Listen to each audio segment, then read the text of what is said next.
Hello everyone. सो आज हम लोग देखने वाले हैं व्हाट इज मार्जिन रिक्वायरमेंट या फिर मार्जिन क्या रहता है डेरिवेटिव्स कॉन्ट्रैक्ट में। तो सिंपली अगर आप पढ़ोगे यहाँ पे तो in derivatives due to concept called financial leverage traders don't need to furnish the entire money for a trading for the futures contract, right. तो मुझे पूरा पैसा लगाने की जरूरत नहीं है, मैं कुछ मार्जिन अमाउंट पे करके मैं वो फ्यूचर्स बाय या फिर सेल कर सकता हूँ, राइट। तो लेट्स सी मेरे पास 20 लाख का कैपिटल है तो मुझे 20 लाख का 20 लाख पूरा लगाना नहीं पड़ेगा, मुझे एटलीस्ट वहां पे 1-1.5 लाख 2-3 लाख देने पड़ेंगे एज ए मार्जिन, राइट।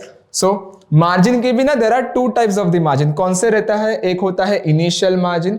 तो इनिशियल मार्जिन मतलब जब मैं ट्रेड बना रहा हूं तभी मुझे कितना पैसा लगने वाला है, मुझे इनिशियल मार्जिन बताता है। तो इनिशियल मार्जिन में दो वैल्यू आते हैं, एक स्पैन मार्जिन और एक्सपोजर मार्जिन ऑलरेडी कैलकुलेट करके आता है। पहले वो अलग अलग होता था लेकिन अभी वो इनिशियल मार्जिन करके पूरा इसमें एक साथ ही आता है। तो स्पैन अगर आप देखोगे स्पैन मार्जिन यहाँ पे एक्सपोजर मार्जिन वो सारा ऐड करके आपको इनिशियल मार्जिन बता देता है कि मुझे ट्रेड लेते वक्त कितना मार्जिन देना पड़ेगा।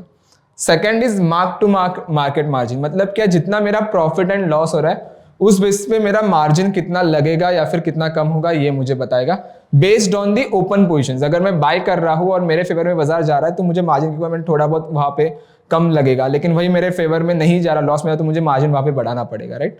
So that is the logic behind it.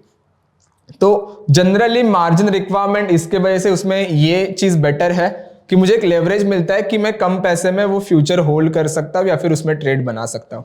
अगर मोमेंटम आया हमारे फेवर में तो एक अच्छा खासा हमें वहां पे रिटर्न भी देखने मिलेगा।